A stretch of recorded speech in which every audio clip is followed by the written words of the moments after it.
Welcome to our info session for our upcoming product management concentration, where we will be discussing the program, discussing tips and advice on breaking into product roles, but also answering any questions that folks here might have. So thank you for sharing, Sebastian.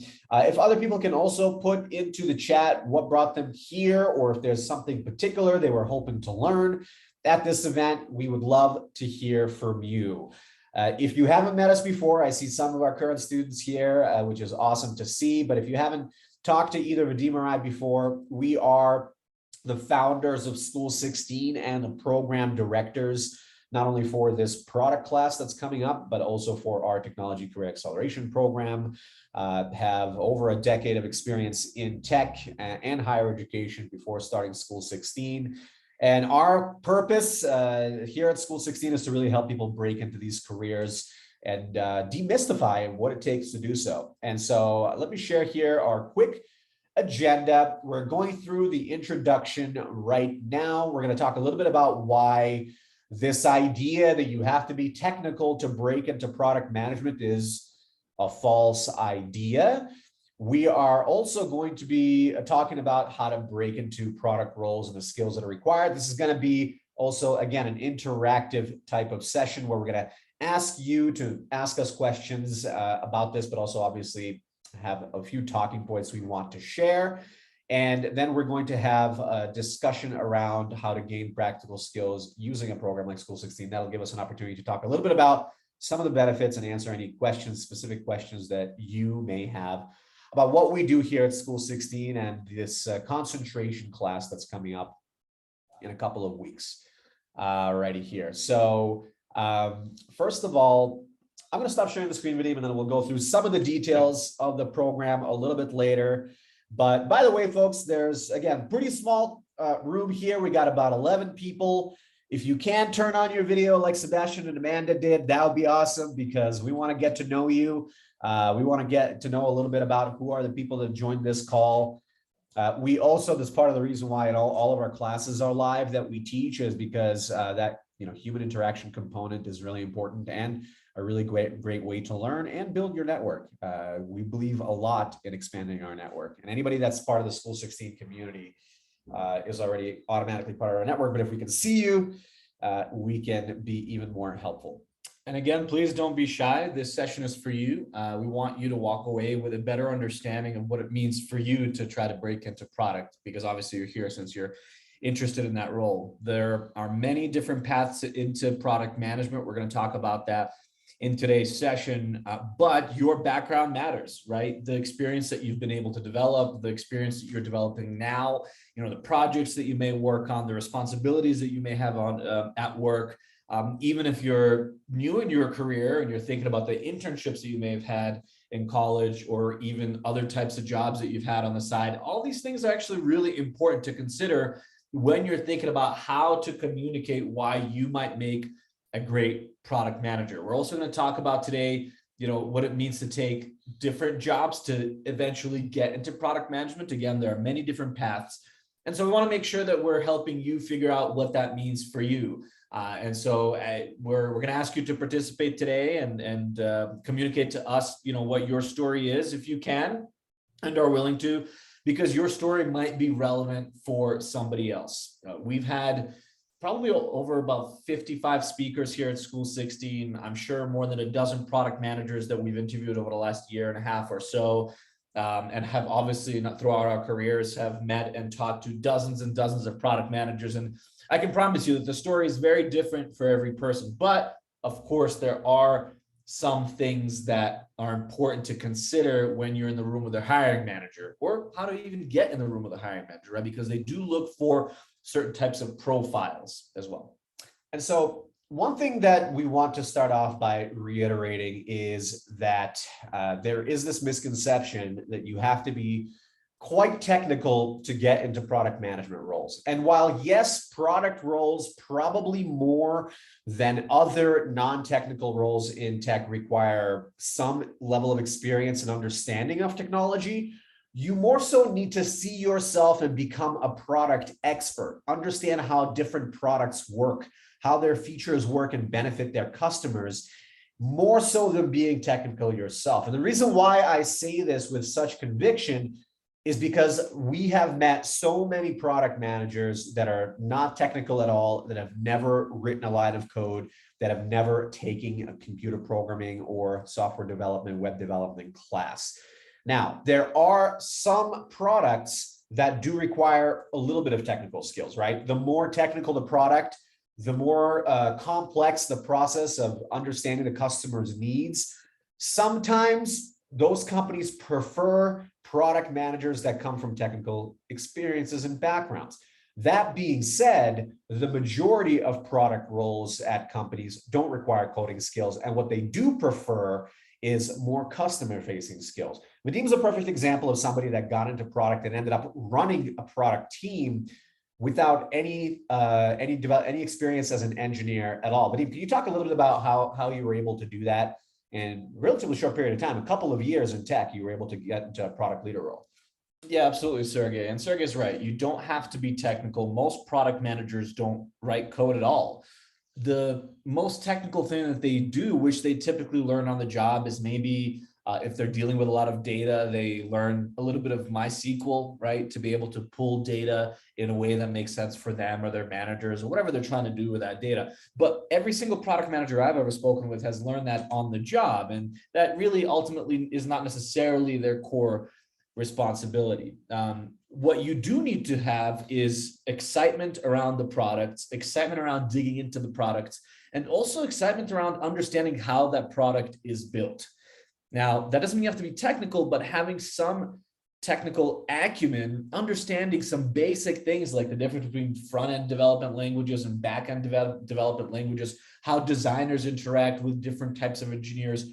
All these things are pretty important, but a lot of that is also learned on the job and can also be learned on the job in different roles. Let me give you a perfect example. So my background was as an entrepreneur, but also was in sales, business development, and the title called sales engineering, where you're kind of doing the technical part of the sale. You're coming into a meeting with a sales manager, an account representative, or a VP, depending on the company, and you're there to be able to do maybe the technical part of the pitch at the very least, because you understand the product and how it's built and the like. And that's what I did in my jobs. Is any job I ever worked at where that was my responsibility, I made sure that I studied the product in and out. I made sure that I met with engineers so that I could learn their pain points. What's the hard part about building and or maintaining this product, right? So getting FaceTime with engineers as a sales engineer. And by the way, they wanted to meet with me because they wanted me to communicate this stuff to customers so that they didn't have to, right? So think about how you can become valuable if you already are in tech to different team members, and how you can meet more and more people to develop that technical acumen. But for me, the biggest reason why I was chosen to be a product manager earlier on in my career is because I had deep expertise in sales and I had a very acute understanding of how the customer thinks. And that is really important for a product manager, especially for a B2B company, a company that's selling to other businesses, but even a direct-to-consumer company like Facebook, right? They have many different products, and their product managers are constantly surveying customers, constantly talking to customers, trying to learn from them what their pain points are. Because in the end of the day, that is what a product manager is designed to do. Understand the pain points of the customer so that it can be communicated into feature specifications, into product decisions that the organization then makes as a whole. So number one responsibility is external communication, external stakeholders, which are typically customers. It could be business partners if you have an organization that has a lot of business partnership relationships that leverage the technology, right? Every company solves different problems. So external stakeholders can mean different things at different companies. Typically, it means your ability to handle and communicate with customers, especially when there are difficult situations. So start thinking about your experience. Are you able to deal with difficult customers? If you're a product manager, you may hear from customers that want certain things with your product that you just cannot build. How do you deal with these conversations? Or on the flip side, how do you then communicate that to people within the organization? So external stakeholder communication, and of course, then internal stakeholder communication. And I'll tell you, before I was ever even a product manager, that internal stakeholder communication, working with different departments cross-functionally, talking to them about what I'm hearing in the field, I was doing all the time. I was in sales, so I was on the phone with customers every single day. And nobody would necessarily ask me, right? This depends on the culture of the company, but then I would reach out to our account specialists who are helping onboard the customers, and I would tell them what I heard from the customers during the sales conversation. I would reach out to the engineers if I could, right? If I didn't have relationships with them, I would just ping them on the internal chat system, and I would say, hey, just so you guys know, if you're aware of this, I heard this from 3 customers this week. They're having problem XYZ, right? And even though I wasn't a product manager, I was starting to proactively take on those responsibilities, and more importantly, refine that skill of being able to take something that was being told to me and communicate it clearly to the organization to help them understand why that should be a priority. In the end of the day, that's what a product manager does. They're sitting in the middle and they're helping move all the different internal pieces around to make sure that they can elevate the priority of the roadmap being what you are prioritizing building at any given quarter or even week. And just like Vadim, many students that have graduated from School16, many colleagues that we've worked with in the past, even our lead instructor for this product class, Keisha Johnson, did not have any technical experience. Now, that does not mean that they are not technically curious, right? So in Vadim's case, he made it a point to talk to the engineers. He made it a point to understand their jobs, to understand what's difficult about their jobs. How long does it take to build certain features? So that later on, when he went to another company to try to get a product role, he can actually speak to experience directly dealing with engineers and understanding their jobs. Because as a product manager, that's the cool thing about product, is you're helping affect product decisions. You're helping drive the direction of the features, and the engineers are executing on it.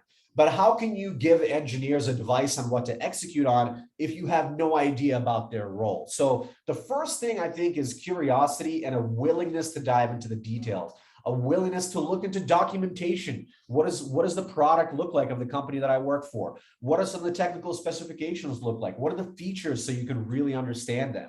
And then talking to engineers, let's say at companies that you're part of, so that you can gain some of that insight on what's hard to build, what's easy. And if you don't work at a company where there are any technology products, or it's not a technology company, then you have to go outside of your own network to get those conversations, to start to get that expertise and prove that curiosity. So anything else you want to add? I wanted to pause here in a second, but just so that we can get a little bit of a sense of the room, just like we did in the beginning, and open up the floor a little bit here. So before we dive into some of the nuances of our programs and how we actually help people get that technical acumen and have something to talk about in an interview and be relevant and impressive to employers for these roles, we're happy to answer any questions about various pathways into these types of roles. As Vadim mentioned, they do really vary. And perhaps any hesitations that you might have. We know people come from various backgrounds that join these info sessions and that join our classes. Some have some technical interest and experience and background. Some have none whatsoever. And so we're happy to help you understand what your pathway might be. So we'd love to hear in the chat, and also if people can unmute themselves if they'd like to ask. I'm going to look here at the first question from Suki. What if you come from an IT background, performance BA testing lead? Can you be X trained? Can you clarify that a little bit, Suki? So I'm not sure if you can unmute yourself, but if you can, we'd love to hear a little bit more about what you mean by this question or what your background is.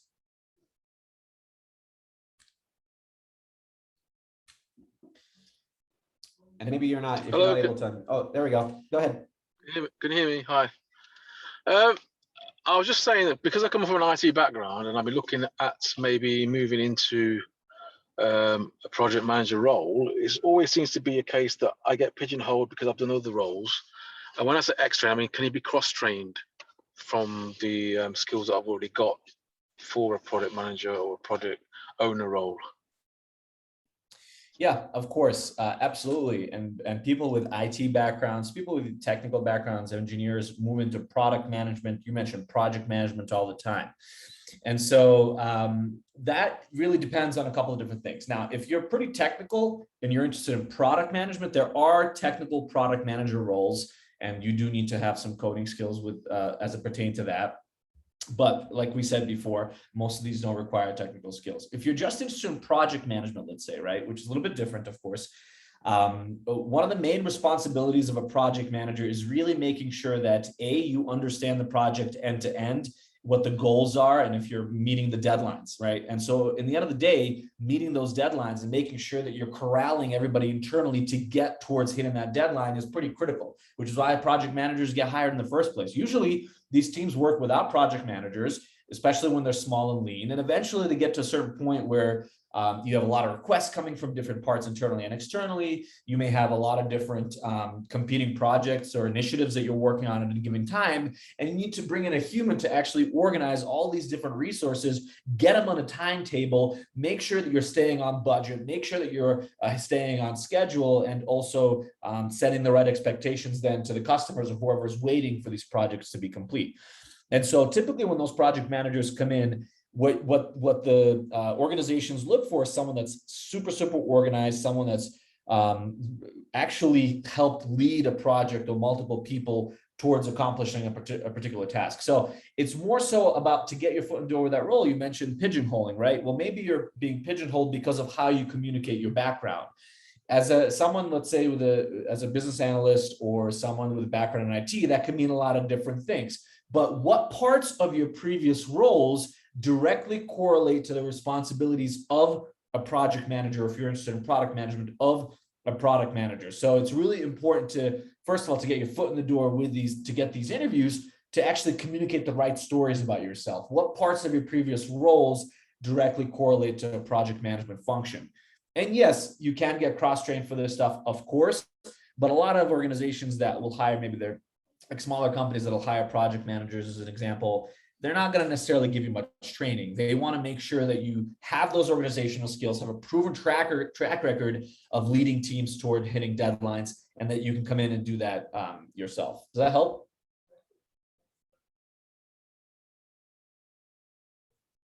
Great. And also, yes, thanks. Yeah, sure. I think maybe because I've got the experience, I know a lot about the project management side of things. I've led teams before as well, but it was more for me. It was more to move into a product manager role, where I'm managing the actual product, not the actual project. What's the difference between the product manager and a project manager then? Got it. Okay, well, that's a good question. So product managers and project managers, sometimes they will overlap, right? Because some companies have product managers that help with the project management side of things, and they don't hire people specifically for project management roles. So they're not only responsible with the communication layer, right? Communicating across different stakeholders, which is really the biggest responsibilities of a product manager. Again, understanding the requirements of the product decisions that are being made, either from external or internal stakeholders, and then helping move the product along. What the product manager does a lot more than a project manager is talking to all these different departments, is collecting requirements, everybody from the CEO down to maybe the salespeople or the VP of sales or other people that are promising things to customers and then need those things to be built, right? So that's where for a product manager, the communication skills are really, really critical, because you're helping collect all this different data from internal stakeholders, qualitative data, by the way, right? Based on these business decisions that the company is making over the next 3 months, here's how that will impact our roadmap or our product decisions. And then on the flip side, product managers also have to talk to a lot of customers, and that's typically not something that a project manager does at all. Those are, first of all, the communication layer, talking to internal stakeholders and being effective at negotiating things internally as well, and then talking to external stakeholders, collecting qualitative data to say, okay, I talked to 10 people, here's what they said, here's how we can translate that into product decisions that we're going to make over the next 3 to 6 months. And now taking a look at our roadmap, here's how we should move things around. Also understanding how difficult certain things are to build, right? Working with engineering team to say, okay, here's what we need build, but this is going to take 6 months. Here's something else that we need to get built, but this is only going to take 3 months and actually has higher value ultimately on the financial side for us as a business. So being able to scope out the project, not only from like a deadline perspective, but also from the perspective of, well, what's more likely to have value, additional value for the business too, and being able to communicate that too. And then the third thing I would say is quantitative data, right? Looking at any data the company may have internally or externally, especially if it's a consumer focused app.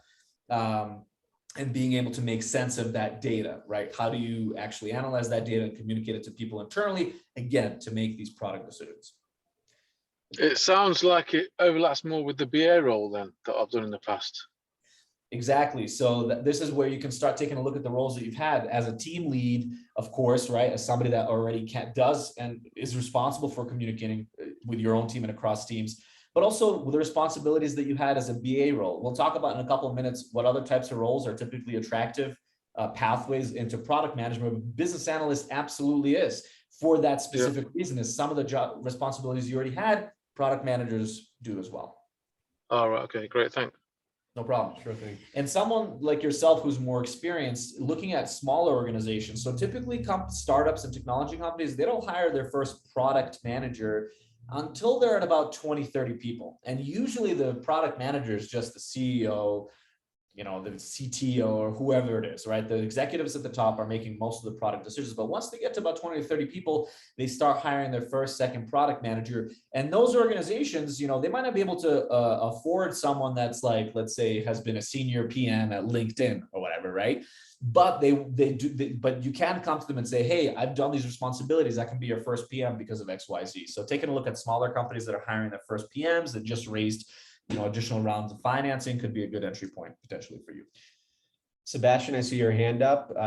Please go ahead and unmute yourself.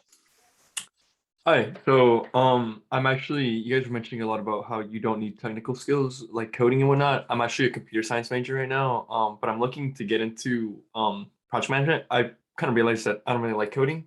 I've done about 2 years of my major already, and unlike my friends who are in like software engineering and stuff, I don't really like coding. Like I just realized like I don't really like it. I feel like it's like really like boring. It's like not my thing.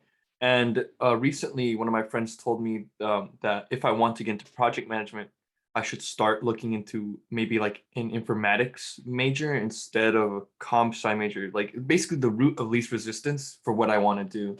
So as a comp sci major who has like a little bit of coding skills, like what do you recommend for me to do, like to leverage or how to work what I have so far? Because I do have like some coding skills like Python and whatnot. Mm-hmm. So first thing I want to clarify, Sebastian, are you referring to product management as the role that you want or project management? Project management, I believe. Sorry, I'm still getting like familiar with both of those.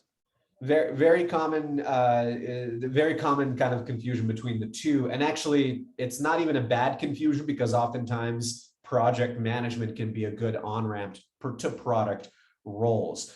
But that being said, I actually wouldn't necessarily recommend you switch majors. While yes, it's not required to be technical to be a product manager, some companies look at technical experience as an attractive thing. Why? Because the more you understand about the engineer's job, including having done that job yourself by building different apps, by prototyping things, which by the way, you don't need to be technical to prototype things, getting feedback from users and customers and the projects that you're working, the more relevant you look like to an employer as a future product manager. So what I would actually focus on for the rest of your time in your major is focusing on developing projects, right? So you have this skill where you can code and spin up different product ideas. Even if it's your own business idea that you have, or a project that you do for a class, or some app that you develop for a club at school, that you then go through a similar process that a product manager would go through, which is interview potential customers, show them the features, get their feedback, make changes to the product based on those features, iterate and move from there. That is what a product manager does, right? Except you in this case would be acting as a product manager and engineer. So the more time you can spend on developing projects and talking to potential customers or users of these tools, things that you develop yourself, the more you become relevant and attractive to a future employer.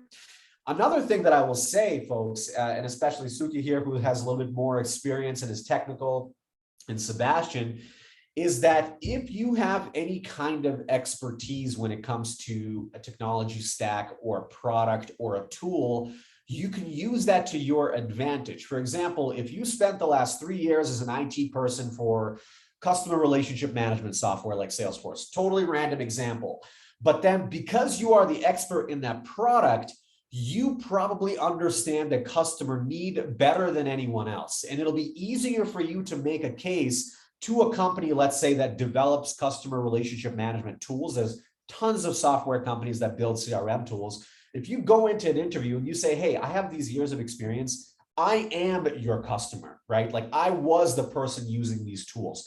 I became the expert in it, and therefore you should bring me on because I'm going to know exactly how to communicate with your customers and exactly what features should be prioritized. And you don't have to be technical for that. If you come from a retail background, you go to a company, an e-commerce company, you understand the customer more. If you're a teacher, you go to an education technology company, you can convince them that you deeply understand the customer because you were the customer. So a lot of these types of examples, but you have to use whatever you can to your advantage, whatever is relevant from your background to make a case for yourself. Sergey, why don't you go ahead and share your screen? And folks, we're going to walk you through why we created our product management concentration, specifically for people that are looking to break into product in a way that is actually practical, where you gain practical experience. And also through this conversation, we want to talk about the different entry points into product management. We already started talking about that right now, but there are 3 primary ways to get into product management that we'll talk about in a second. But what Sergey just mentioned to Sebastian is exactly right. In the end of the day, there are a couple of things that you really need to be able to communicate to a hiring manager for a product management role when you're in the room. And the best way to do that is to have some kind of either A, practical experience, or B, some kind of experience in actually thinking through these problems, right? Whether it was for your company, your business idea, the company that you work for right now, even if this wasn't part of your core responsibility. Now, not all of us will be able to do that. Some of us have no experience in tech, and that's totally fine. And we're going to talk about in a couple of minutes how you can get that experience so that you can then be someone that is a good candidate for a product management role. So first, I'd like to talk a little bit about who we bring in terms of people to teach our programs. So we want to make sure that our participants, our students, regardless of their level of experience, are learning from people who've been in your shoes before. So Keisha is a perfect example, she's our lead instructor for the product management course that's coming up in a few weeks here. She's a senior product manager at a company called Help Scout. But when she was an undergraduate at a business school, Bentley University, she was majoring in management and sports management. Okay, so nothing to do with tech whatsoever. And in fact, she did City Year for a year where she taught 9th graders. So she was a teacher. But her first job out of college for 3 years was for John Hancock, which is a financial institution, on their insurance team as a business analyst. So Suki, to your point, right, business analytics can be a great background for roles in product. Now, how did Keisha get her foot in the door in her first product role at a company called Pluralsight before she became a manager or a leader at Help Scout? Is she saw an opportunity at John Hancock to join their innovation lab. They had this innovation team that spun out new financial products and insurance products for their customers. Now, this is not a technology company. It is a financial and insurance institution. Now, of course, as pretty much every company today, they use technology to serve their products. And part of this innovation lab was trying to launch technology solutions, apps, products, features for their financial services clients. So she saw this opportunity. She raised her hand to become part of this innovation team. And in that team, she played a role, a small role, but a role in helping decide what products they were going to launch. Part of that was talking to customers. She, of course, was a business analyst, so she had some experience doing that. And by working at this innovation lab, she was able to position her background as relevant to product and get her next role in product management at an earlier stage technology company. And now she has completely rebranded herself as a product person. One other thing that we should mention is she was pretty deliberate about networking her way into a product role. She met, one of the ways that she got an opportunity at Pluralsight is she met a product manager, product leader at that company when she was at a conference for another job. And she made it a point to stay in touch with that person and follow up. And when an opportunity came about for a product management role, since they had already been in touch, she developed that trust, that inherent trust with that person, she made that transition into it. If you're interested in hearing the whole story of Keisha's. I'm going to drop a link into the recording that we had with her about a year ago while she was still at Pluralsight. She's now at Help Scout as a senior product manager. And she talks through some of the details of how she got her foot in the door after leaving John Hancock. Go ahead and open that link now so that it doesn't disappear, because when the Zoom session ends, that link will go away. But that's in your own time. You can watch that recording with Keisha. I'm going to drop some other recordings later on so that you can get some other examples of how people broke into product management, because we have countless of those. But Keisha's story is really interesting. And that's part of the reason why we selected her to teach this product management course that we're launching here at School16. She had a non-traditional background. She broke into product management. She literally learned it herself through mentorship on the job, right? Her training to be a PM was part because of she did some of those responsibilities at John Hancock, but also mostly she learned it on the job. And the reason why we developed the course with her is she really believes our students, if they are able to refine get a better understanding of how product decisions are made, if they're able to get that practical hands-on experience and thinking through how product problems are solved, and if they are able to then actually get the practice and the reps that they need for interviews and case studies and the like, so that they understand how to communicate about this problem side of things, she can really prepare them to actually get these product management roles, even if they don't have experience at all being a product manager or any technical experience or anything like that. And that's why we developed the course specifically alongside with her. And we know one of the hardest things to do is to get your foot in the door at a technology company. So we focus a lot of the skills development that we do, network building that we do, helping you position your background to help you get your foot in the door. But the nice thing about tech is you can switch roles very quickly and seamlessly, oftentimes internally, but also, as Keisha did, go from one company within the course of a couple of years to another, and your income level can go up quite significantly as well. And so we talk about all of these examples in our programs. All of our programs have career coaches in them. Ari Tabak is our lead career coach, who's a certified professional coach that's been in tech for many years. Her focus has been more on operations, but she had been a part of hiring many product managers and has worked with many product managers as well. And what she really helps with is, how do you tell your story? How do you figure out the right foot in the door into a technology company for you? How do you talk about your resume, yourself on your resume, the cover letter, all those little details that we don't really learn how to do the right way in college,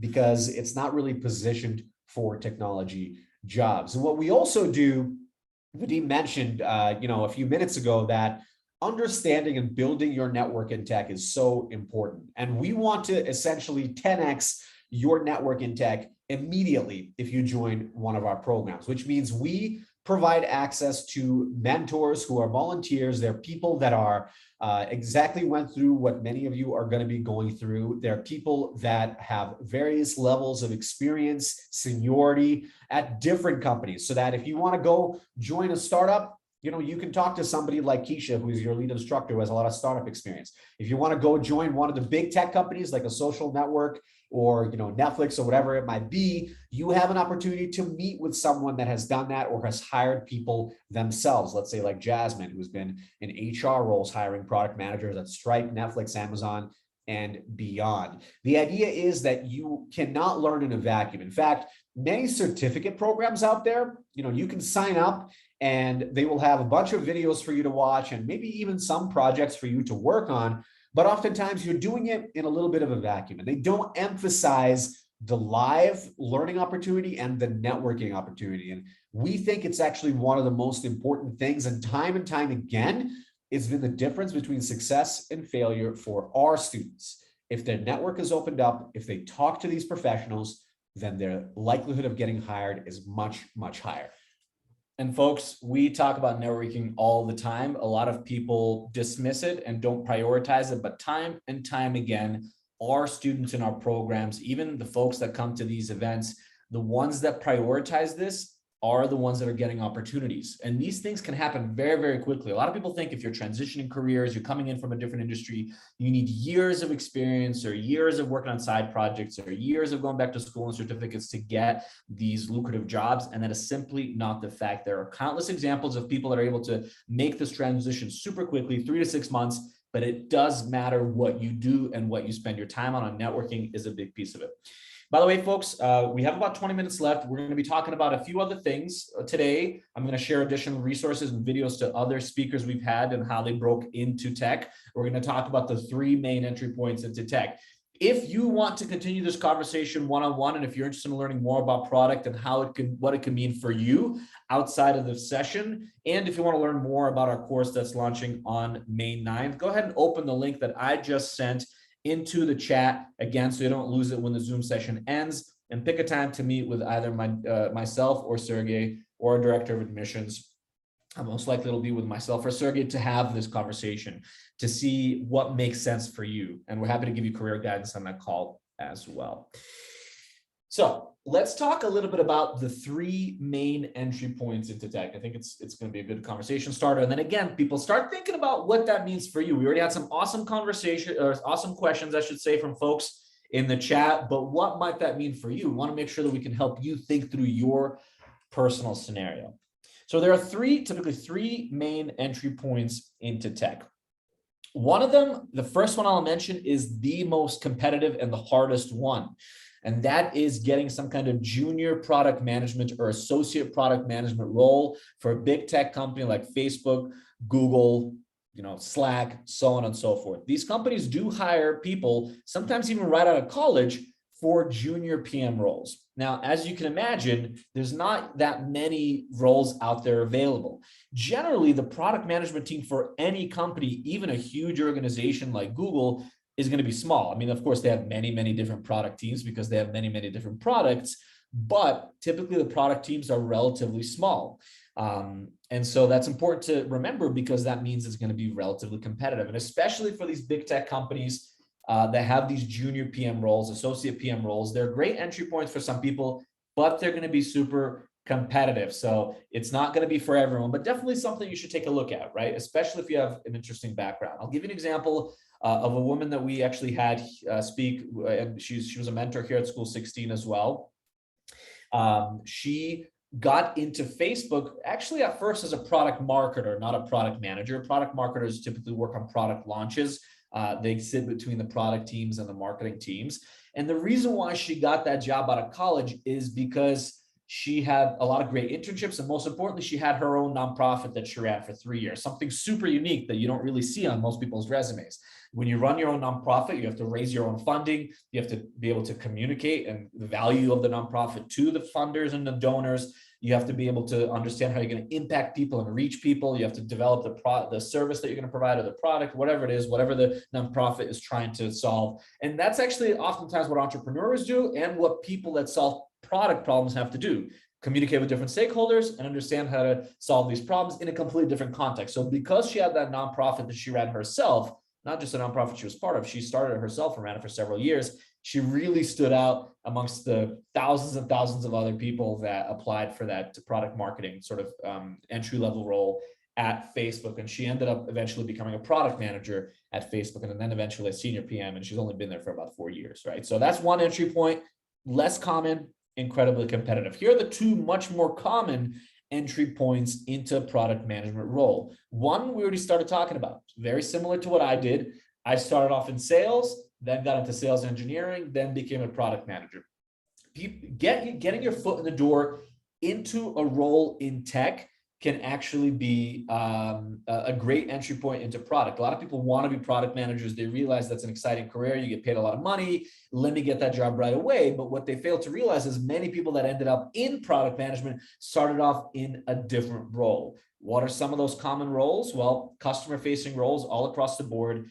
Account executive is a sales role, customer success associate, customer success managers, account managers, onboarding specialists, implementation specialists, right? These customer-facing roles that are responsible for communicating the value of the product or service to the customer, and then onboarding the person or the company or whatever it is once they do become a customer. They are great entry points into product because the people on the product teams know, this person knows how to talk to people. This is going to be a big part of the job. And they know how to handle difficult situations with customers. So customer roles, very, very common. The next super common pathway into tech is actually what we're talking to Suki about. Business analyst, project manager, other operations roles like operations manager, operations coordinator, program coordinator. The titles vary from company to company, but people that are responsible for either A, creating processes and then scaling them, or B, executing on whatever the process might be within the organization, typically are great entry points into product management. And I'm going to actually share another link with you right now. And it's a woman named Alexandra Wu, who's also a mentor with School16. And we recorded a webinar with her where she talked about all the different ops roles that she's had. And she had different ops roles for like 3 or 4 years, maybe even a little bit longer, before she finally became a product manager. And now she's a senior product leader at, she's actually at Spotify now. She was at Etsy until recently, and the conversation is mostly about Etsy. So if you want to hear her story about what it takes for an operational person, even if they're doing operations in non-technical companies, in non-tech companies, how they can break into product, check out her story again. Make sure you open that link before the Zoom session ends. So getting your foot in the door for a completely different role in tech, ops, customer success, sales, even marketing, right? Whatever it is a great first step to then eventually be able to get into product. That's the second and much, probably the most common way to get to product. The third way to get to product is what we were talking to Sebastian about. What kind of projects have you done? Are you an entrepreneur? Have you built your own app? Have you hired, maybe outsourced talent somewhere in Eastern Europe or in Asia or whatever it is, hired a couple of engineers, spent $1,000, $2,000, $3,000 on it if you have that kind of finances, and built your own app? Even if that app or product idea did not succeed, you had to manage these engineers, even if you don't know anything about how it is to build a piece of technology. You had to help them think through how to build each screen of your product or your app idea. You had to talk to customers, right? To end users to understand, what am I actually even building here? So even entrepreneurs or people that work on side projects that take that initiative themselves, they have to have a lot of different skills. They have to be a jack or Jill of all trades. And even if their product or service or whatever it is wasn't successful, they had to think through these problems already. And when they're in the room with their hiring manager, they'll be able to communicate how they'll be able to think through these problems and solve them for that particular company. So that would be kind of the third pathway into a product role. And by the way, the reason why that woman that I was talking about, her name is Prabha, got a role as a product marketer and then a product manager. That nonprofit she built wasn't a tech company, but she built an organization herself. And that's why she got that foot in the door and other people didn't. Now, a lot of people say, I have so many business ideas and product ideas. I think I'm going to make a great product manager because I'm an idea person. And while, yes, that is a baseline that is valuable, more valuable than just your ideas that you have is what have you done with those ideas? Now, again, as Vadim said, you don't have to have built a successful product to make a case to an employer why you could be a product manager. But if you just tell an employer, I think of ideas all the time, that's not going to be very interesting for them. But if you had an idea and then you went ahead and you created a visual prototype of that idea, or you used the tool, for example, like proto.io, which is a free prototyping tool where you can just literally create visual renderings without being a designer, or tools like Canva, without being a designer, to create something that looks like it might be an app. And then you showed it to 10 of your friends, or you reached out to 20 people that you think might use it on Instagram, for example, and you got those people to give you feedback on it. You're already way closer to being a product manager than somebody who thinks of a lot of business ideas. And notice, none of those things require any kind of technical skills. It just requires a curiosity and an ability to go out there and to get feedback and to kind of a little bit get outside of your comfort zone. But you can do this for yourself. That's right, Suki. Yes, proto.io is an example of a tool that you can build prototypes, but also you can do it on Canva these days, canva.com. A lot of different ways. There's so many different tools that you can use that are free to bring ideas to life and make them seem like they're real, that anytime you're going to be sitting in an interview for a product role, people are going to be asking you, well, what have you done to demonstrate your curiosity? It's not enough to just say, I want to do product and I think I'll be good at it. You have to actually show how you have acted on it in some way, shape, or form. So that's a good segue into us sharing a few more details about our product course. And then we have about 10 minutes left in the session, 9 minutes. So we're going to open it up to any final questions that folks have. Again, I'm going to drop the link here for anybody that's interested in learning more about the course one-on-one, but here's how we're helping our students develop that practical experience, right? First of all, obviously understanding the concepts of what it means to be a product manager, different product management, even project management methodologies, understanding how to leverage some of these different tools, understanding how a product roadmap is even established and thought through and built. Setting that foundation is really critical. So if you don't have a lot of experience in tech, or even if you do and you never really had to work on these teams, that is something that we spend a lot of time in our class doing.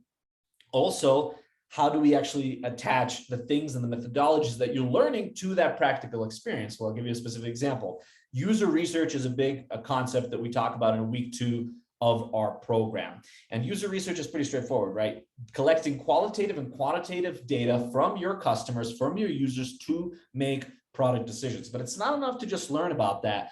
I mean, of course, there's some expectation setting that needs to be learned about that in the first place, but you have to put it into practice so that when you do have the opportunity to be in the room with a hiring manager, you actually talk about how you actually thought through these problems or even solved them yourself. So in our particular program, getting that practical experience is first and foremost the most important piece. You're not only doing that through different case study and discussions in the classroom, but then you're taking what you're learning, you're given a case study with a real world product, and then you're going out and doing that work, right? You're actually coming up with a plan, a user research plan, coming up with a customer research interview script and interviewing customers so that when you're in the room with a hiring manager, you have direct experience with doing that. And we apply that practical learning throughout the whole program as you're learning new concepts, whether that's prototyping, leveraging different tools like Proto.io, how you validate different product decisions, how you understand how to analyze data and make decisions based on metrics that you're collecting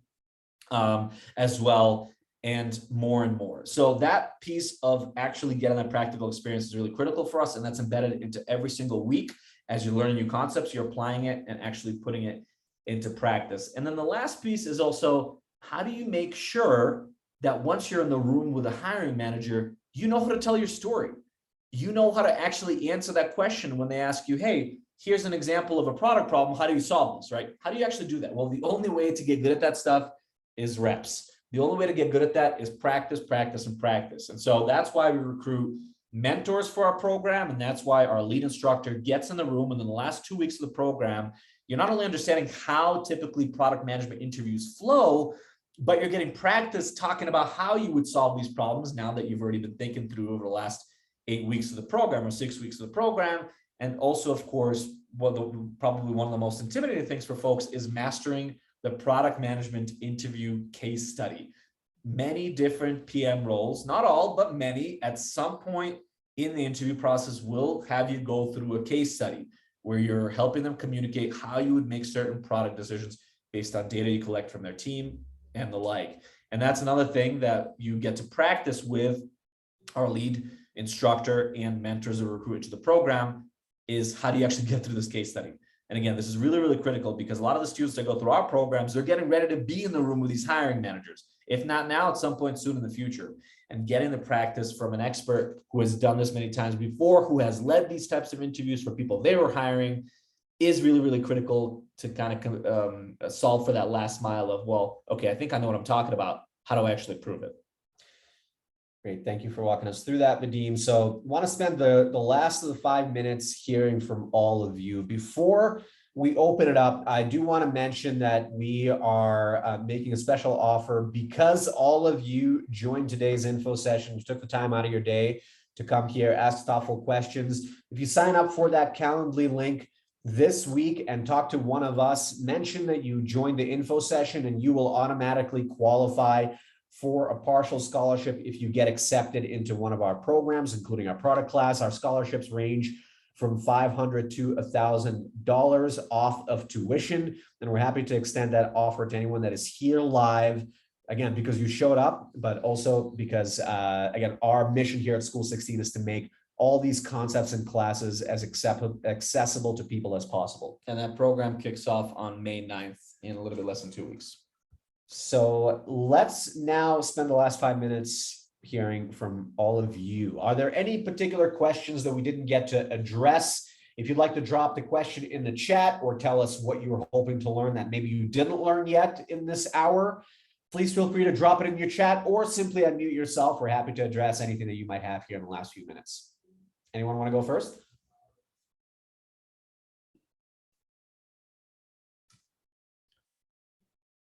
And again, folks, don't forget to open up any of the links that are relevant to you that I dropped into the chat, because they will disappear after this session is done.